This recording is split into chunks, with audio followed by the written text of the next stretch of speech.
My name's Abby Van Loon. I work as an on-call firefighter here at Holmes Chapel Fire Station, and I've been with the service since July, so 5 months.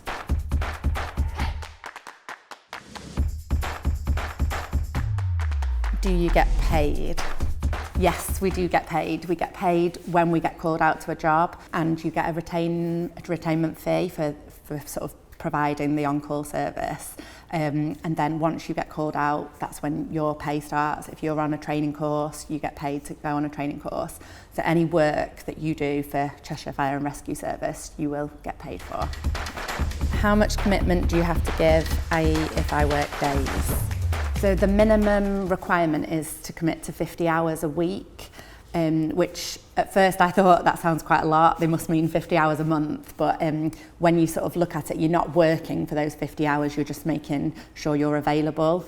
So if you have an arrangement that you can be sort of free in an evening time when you might be asleep but you've just got your alerter there, you can easily sort of put down 50 hours.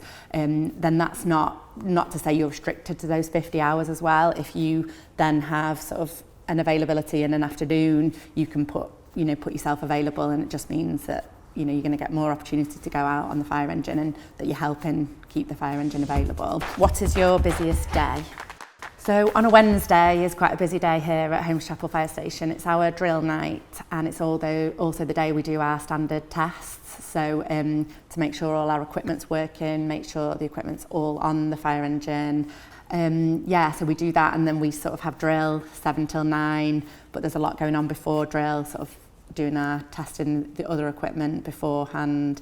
Obviously, like times of year would affect how busy we are. So for instance, when we had a lot of rain, we had a lot of flooding, so we had sort of a weekend of going out to different jobs. Yeah, I think it's the different sort of seasons bring different challenges for people, and for us. How do you deal with things you see?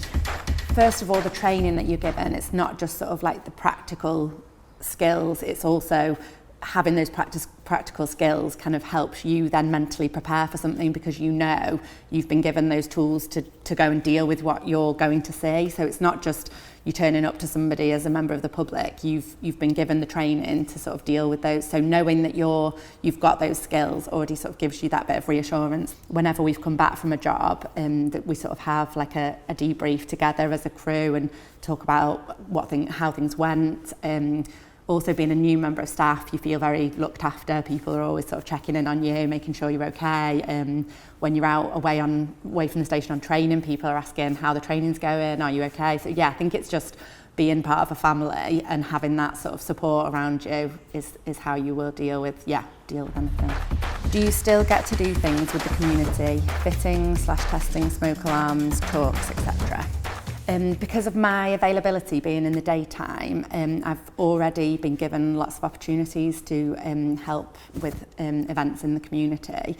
For example, just here at Holmes Chapel, we've done a Christmas open day, and we did a car wash, and I was encouraged, even as a new member of staff, to become heavily involved with the organisation and sort of, the face-to-face with the public. So that's been really, really enjoyable. I've also been to a careers fair, and some Rainbows visits as well, because being a female firefighter, some of the Rainbows groups, the badge specifies to meet a female firefighter. So I've had the privilege to go over to some Rainbows groups and hopefully inspire some young girls to become firefighters. So it's been that side I really, really enjoy. So it's great to kind of be out there in the public, especially because Holmes Chapel is quite a small community. It's great to get out and sort of meet the people, of the village that you're sort of looking after, as I say. So I really like that side of the job.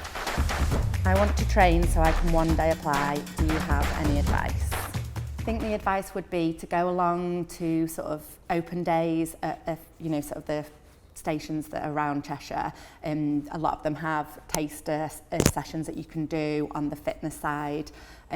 Speak to some of the firefighters about their experience. I think it's really important to kind of have a really good idea of what the role sort of requires of you, because I think coming into it, there is, it is quite a tough job physically and mentally. So I think there's a lot of people that are physically fit, but then it's sort of the mental side of it, that, can you handle the pressure that you put under?